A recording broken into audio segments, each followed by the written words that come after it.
Hello, everybody. Hello. I hope everybody can hear me well enough. I'm feeling much better from my cold or whatever it was that I had. I still have like a little bit of a headache here and there, and a light cough, and occasionally some sniffles. But it's on the upward slope very much now. So, speaking of, that happens more when I talk because I'm exercising those muscles in the throat. So, I'm back with another episode of the Saturday Spiritualist. Last week I had to skip it. Not It was kind of good because I wasn't feeling well, but also because we had a two-part interview for this Uncanny Earth with Andrew Smith from the Flatwoods Monster Museum, and we had to break that up into two parts.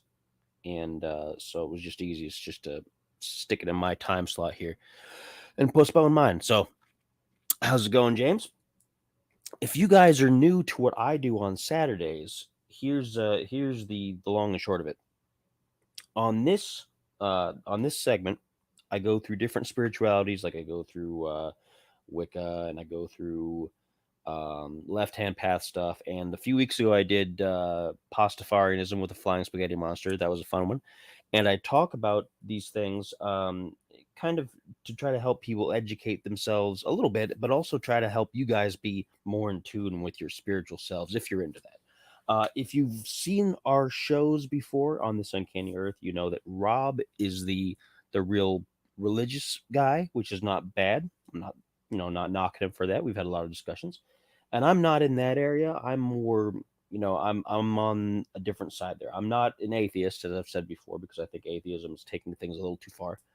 Um, I'm pretty firmly a left hand path kind of philosophy. So we go over those kind of topics, and today's topic is one that I'm super. I've always been super interested in. It's about numerology. Numerology is a fun one, and you can do a lot of things with it. And sometimes it falls flat, and sometimes it doesn't, and it can be super interesting. And I've been into it for about 12, 14 years now. It's been a while. Been a while. Whiskey break. And my reference book for most of this is a book I've had for a long time. It's the second copy of this book that I've gotten. This one's mine. I borrowed another one from a friend a long time ago, and it's so well worn that you can't even barely see the cover anymore. The cover is all scratched up and torn up.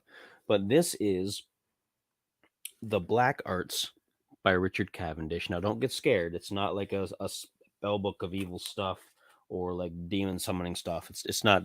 I mean, it explains some of that kind of stuff, but not like a how-to. It explains histories and it explains why people did these kind of things. It's basically a start to finish guide on the history of things that are considered the black arts and whatnot, like such as numerology and astrology and tarot and all that other good stuff. So, numerology. This is the book that got me started on this, and then I branched out a little bit and found some other sources. Um, what it means is that you can take basically anything and you can distill it down into a number, a single digit number that encapsulates all the qualities of that item or person or whatever you're trying to describe. Um, and as an example, okay, as an example, when you and I'm going to get to breaking this down in a few minutes, so you'll know what I'm talking about in a minute. But a person whose name distills down to 9 has to avoid a lot of heavy drug use because 9 is also a word for addiction because the word drugs distills down to the number 9. Now, that may seem like coincidence, and it could very well be. A lot of this stuff is stuff that could be, all self fulfilling prophecy kind of stuff. It's all how you look at it. Um, but what's interesting about that particular notation there from the book about 9 people whose number is 9, having problems with addiction, describes me because I had a problem with addiction for a long time, and I can still feel it kind of in the back of my head. There are times when I'm in situations where I'm kind of like, give me some of that, and I know that I shouldn't, and I don't. I have the willpower to hold off now, but in the past I did not. It's been oh 17 years, I think 17 or 18 years, probably 17 years that I've been clean of prescription painkillers and things in a bad way. I had to take some for my back when I hurt my back not too many years ago. Um, when I was working retail, I threw my back out and I had to get a workers' comp, all that kind of stuff, and so I had to get I had to get muscle relaxers for that, and I had a bit of a hard time, but I got through it. Got through it. So, but as far as not being controlled by the substances, probably about 17 years. Let me make the dog sit down here because she wants to get up and cause a ruckus, as she does sometimes. But be knowing that I have a predilection towards that kind of thing, uh, it puts that into perspective, which is really neat, really interesting. So how do you do that? How do you take somebody and you distill them down into a number that describes the kind of person that they are? Well, each of the numbers means something. And these are all things that have been established for decades and hundreds of years, that kind of thing. But if we go back, we're going to take a look at a few examples. I'm not going to go through the whole list. They generally go from 1 to 9. And once you get into 10, 11, 12, you usually add those together to distill it back down into a single digit number. And that's how you do it. You add numbers together to make a single number. So just for example, a person whose personal number is 1. This is what the book says. I'm going to quote from the book here. They have a great fixity of purpose, unswavering drive towards achievement. They're single-minded, sometimes one-track-minded. That's 1.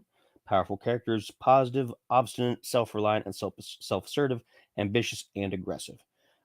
Good powers of concentration, good memories. But there's always a dark side. There's a good side and a bad side to all these. It's not all rosy for every single one.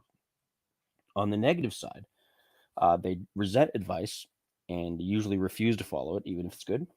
They're not always very pleasant. They tend to have very strict, like, this is how it's going to be attitudes. Look out for number 1.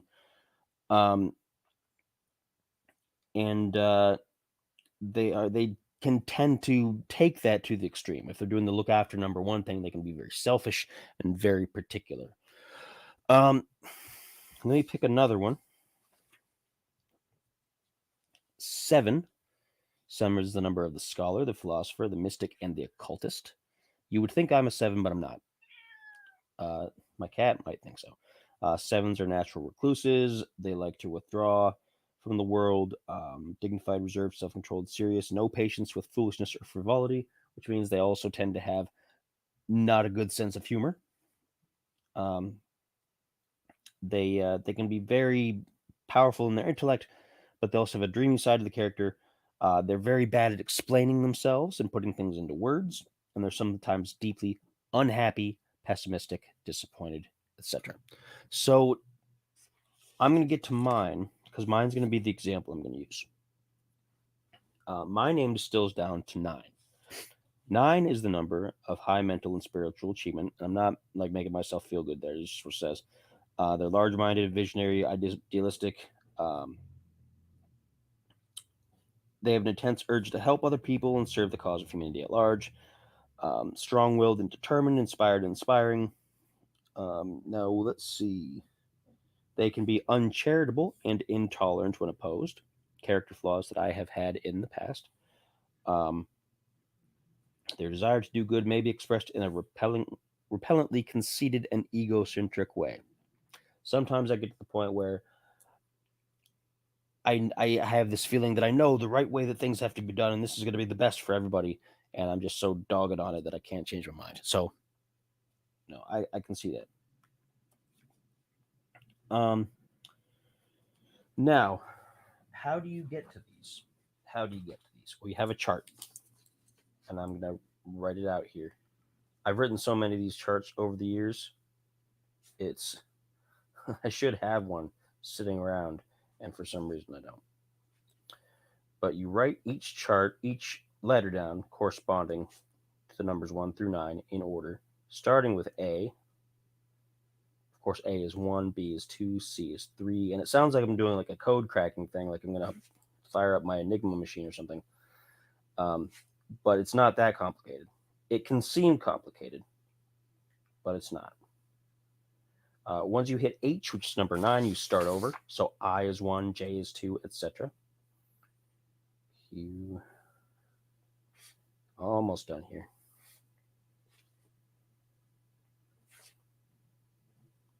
Okay, and I'm going to show you guys the little chart that I made. That, okay, can you see that? 1 through 9, A, B, C, D, etc., etc. That's where you start. Each of these letters has a number. And I'm getting ahead of myself. I'll explain that later.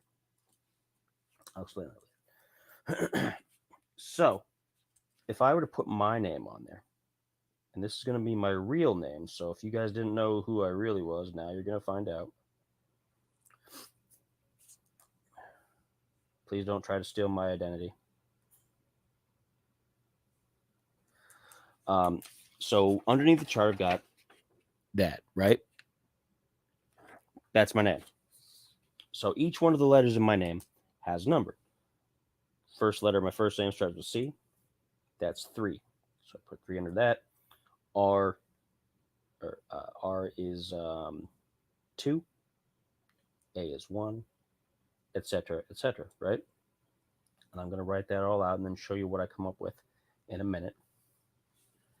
Now, there's also importance to the repetition of numbers and names, because that can be aspects of your personality that can show themselves against the overall number. Like if you have a bunch of 3s, then you're going to lean towards the quality of 3 in how it impacts your overall number. Yeah, give me a minute to do all this, because like I said, I should have this already done. I should have my own personal chart ready for examples like there. But this is good practice for me. This gives me like an excuse to sit here and write things out. And you can do this digitally if you want. I prefer to write it out myself because that's how I like to do things, old-fashioned. So now we've got updated underneath.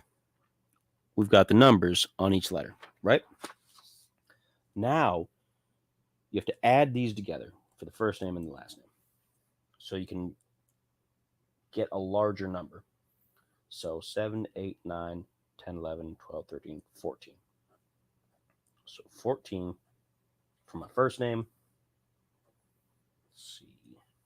13, 20, 25, 29, 34. Okay, so we've got 14 and 34, right? Then you further add those two numbers together. So for the first one, it's 1 and 4, 5. And then the next one, 7. Now, I didn't do my middle name. My middle name is what makes it, it's what makes it 9. But I'm going to do this as if I didn't have a middle name. So it's going to be a different reading than what I may actually be. So it's going to be some obfuscation. So 7 plus 5 is 12. 1 plus 2 is 3, which is the root of 9. So I'm not really cheating too much. So judging by this, if I didn't use my middle name, which I often don't, but if I didn't, then 3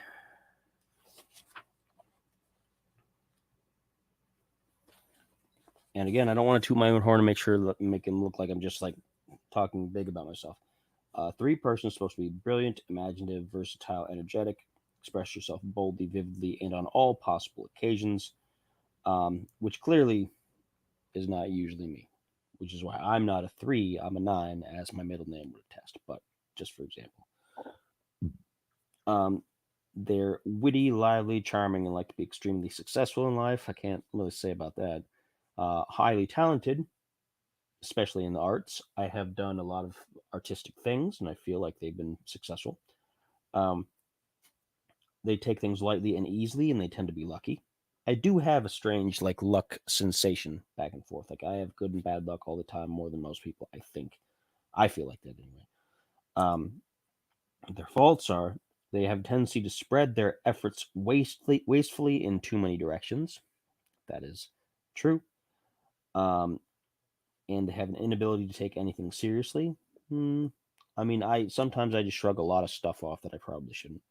Um, this says they're inclined to be over anxious for popularity and other people's approval, but I don't know. I don't really feel that too much. I don't feel that. But certain parts of the 3 do make their way to the forefront of my personality because there are 3 3s in the number 9. So you're going to have a little bit of that. And so you can see kind of what I mean. Now, in my name, my first and last name, you have 2 instances of 1, which again is the singular, single-minded kind of very focused personality, but also can tend to be my way or the highway kind of thing. And I do have a little bit of that for good or for bad. There's also a couple more 3s in there, so 3 is rearing up. A couple of 7s. I do tend to be, because obviously I'm doing this show, I do tend to be a bit more spiritual and a bit more, ooh, about things. And the other numbers are all single. There's a 2, there's a 3, or a 2, a 4, a 6, a 5, and a single 9. So that's a pretty even spread from there. If you were going to do a full numerological reading of somebody, you would not only do their name, but you would also do their birthday, which I'm going to do it here, but I'm not going to show it to you. Because, again, I don't want to get that much personal information out there. And because I don't like celebrating my birthday, and I don't want you guys all to know. And then all of a sudden start like, happy birthday. I don't want that. No offense. I don't want you to be giving me happy birthdays all the time. No offense. Uh, but so I'm going to write down the numbers of my birthday and tell you what they add up to. And then you can decide if that adds to my personality or not. Okay? So that's 10. Is that 2? That 3. Now, this is an interesting one because with my birthday, it's 11. Now, normally you would make 11 the number 2, which in a lot of ways I probably should, because 2 would probably make a lot of sense. But there's other ways that it can be 11, which is one of the few exceptions. The only double-digit numbers that can be exceptions are if they're the same, if they're 11, 22, 33. 11 is supposed to be the number of revelation and martyrdom. They can become great teachers and preachers, inspired visionaries. They are 9 on an ascended plane, and they have similar virtues and failings. So, and a few examples of people throughout history that were possibly 11s were Winston Churchill, Einstein, Pablo Picasso. So you can kind of see where they might arrive at that. Now, if it wasn't 11, it would be 2. And 2 is quiet, tactful, conciliatory, even-tempered, lovers of peace and harmony, which is pretty close. They tend to play second fiddle and make excellent subordinates. I'm the co-host. I'm not the host.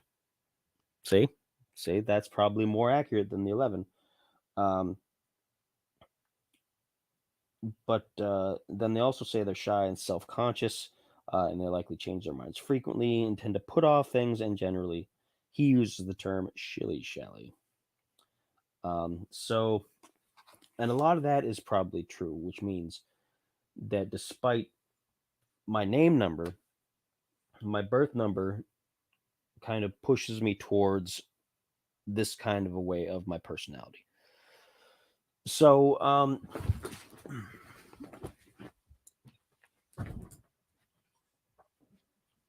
sorry about that. The dog just threw herself off the couch. She's old, she's half blind, and sometimes she just doesn't want to sit still. So, live broadcast, anything happens. So yeah, numerology. I've done this for myself in the past, and of course, I did another example for you guys here, and it helped explain a few things about how I look at the world and how I feel about things, and it also I've done it for other people, usually on request. Usually, somebody will say, "Hey, can you run the numbers on my name?" After I've talked to them about it, and most of the time, it's been pretty accurate. I've had a lot of people say like, "Wow, that's a lot closer than I thought it would be." And I don't think that that's me trying to, because I don't give a lot of opinions when I'm doing these things. When I usually do people's numbers, I bring the book with me and I read what the book says. I don't try to go from memory and say, well, one people are like this, and two are like this, and three are like this, and blah, blah, blah, because I don't want to skew it with my own biases, which is how I do everything. I do that with my tarot cards, all that kind of stuff, if I'm working for one of these for somebody else. But I've been right more often than not, and I think it's a pretty profound system, and I think it's a good way to kind of get in touch with yourself and also kind of feel people out that you might not be sure of, or to get a good idea of a situation. Um, they say in the book that, for example, if you're a 5 person, your best days should be on 5 days. Like if it's the 5th of March or the 5th of February or whatever, 5th of July. Um, those are the days when you should make big plans and do big things. If you're trying to lose weight, you should only eat foods that match whatever number is for health and for weight loss, which takes a lot of calculation to go through all that kind of stuff. But it's interesting. Um, I use the number 9 in a lot of things. Um, I use it when I'm eating a lot of times when I'm here at home. If I'm cooking nuggets, I'll cook 9 nuggets, or I'll cook 18 nuggets if I'm really hungry, and that's 8 plus 1 is 9. I'll do stuff like that. I'll see if things are arranged on the plate, but I'm not crazy about it. Like I won't like if things don't match up, I'm not going to be like, oh my gosh, the universe is out of whack, because I'm into the system, but I'm not a slave to the system. Okay, which is one point I want to make about this and about all of the other different things I'm going to be going over in the future. If you get into tarot, if you get into astrology, you want to work with the system, within the system, but you don't want to become a slave to the system. You have your own choices, you have your own destinies, you have your own paths, and you can always do things differently than what it says for good or for bad.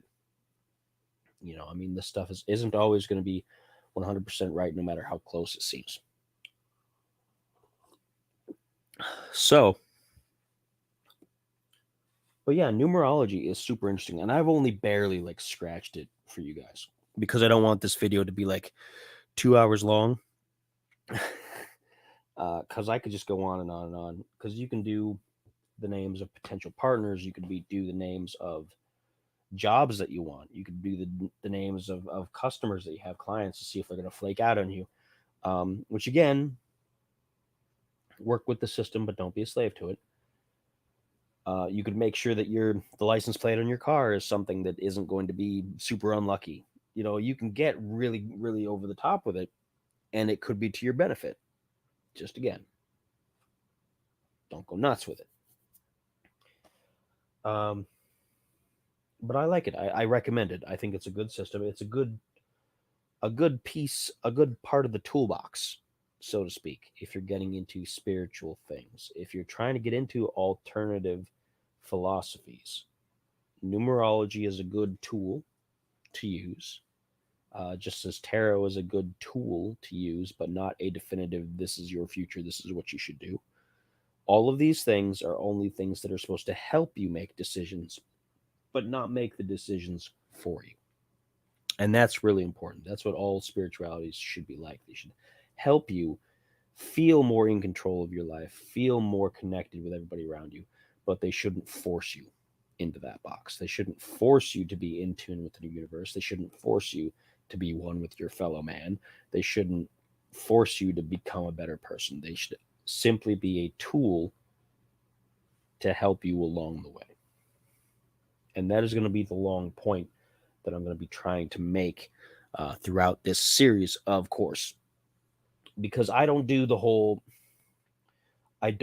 organized religion because there's too many rules. And I don't mean to say that rules are bad.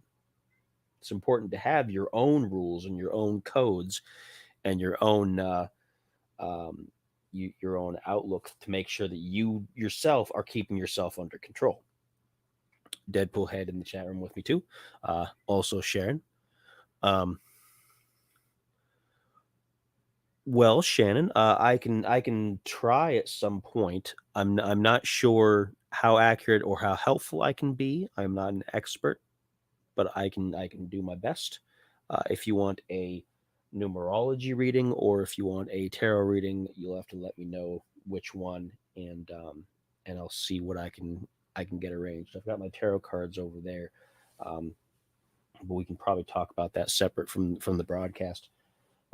I don't charge for anything either, in case anybody wonders. That doesn't mean that I'm just going to like willy nilly go and just read off cards for anybody and everybody all the time. But I don't do it as a business. I'm not in the business of selling spirituality, but I will, help people out as I can. Um,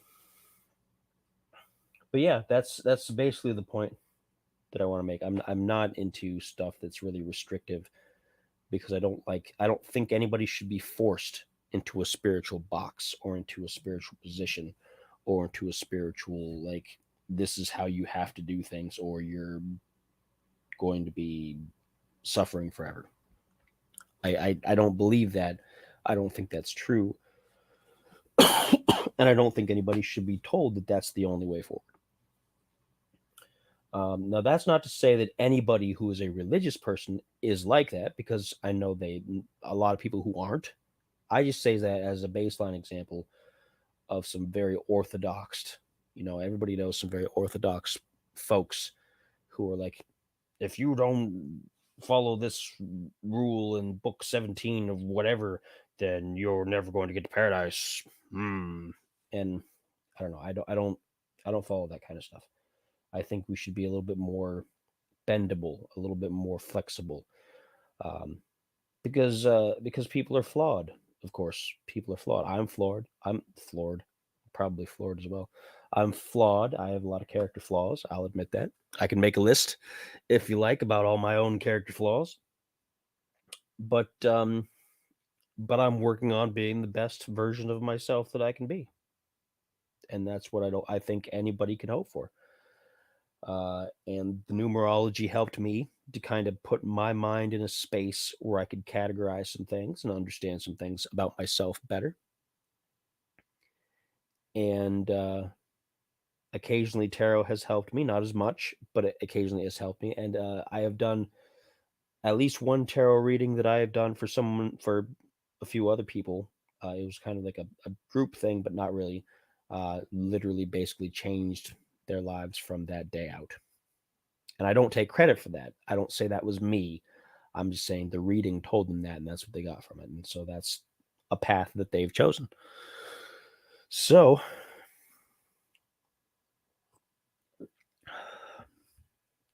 that's it. So that's numerology. Once again, I'm going to show you guys the chart. So if you guys want to do it, this is how you set up the chart. You set it up like that. See the numbers at the top, letters at the bottom.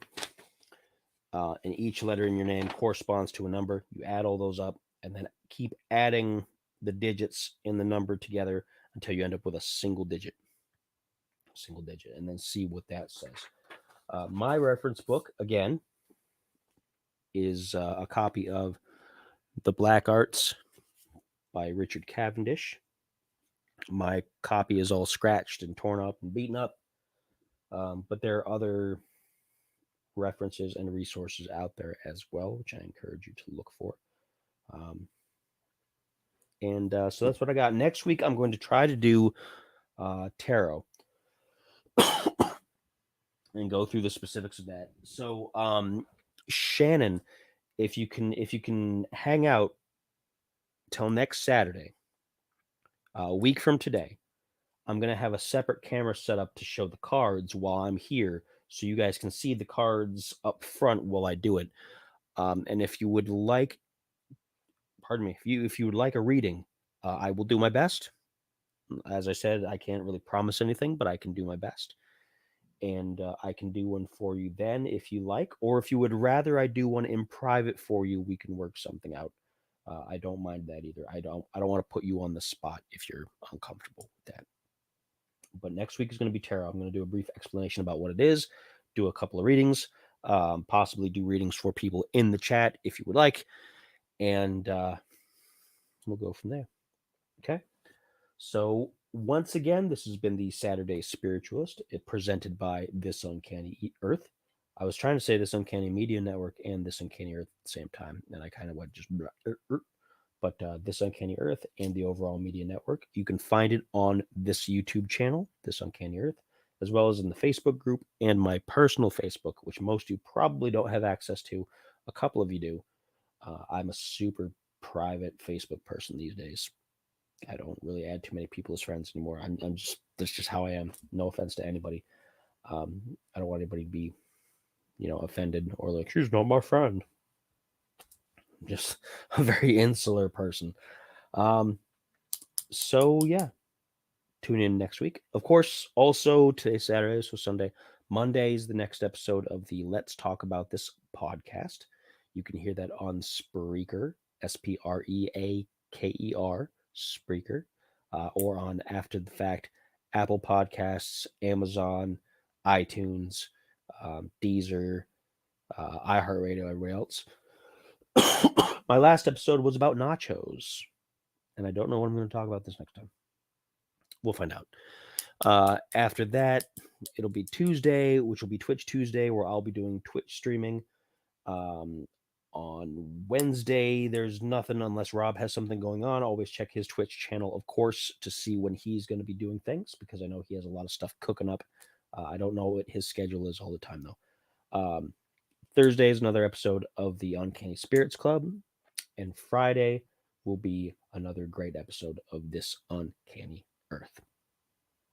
Okay, I've covered all that. So next week, tarot. And until then, thank you for watching. Be well.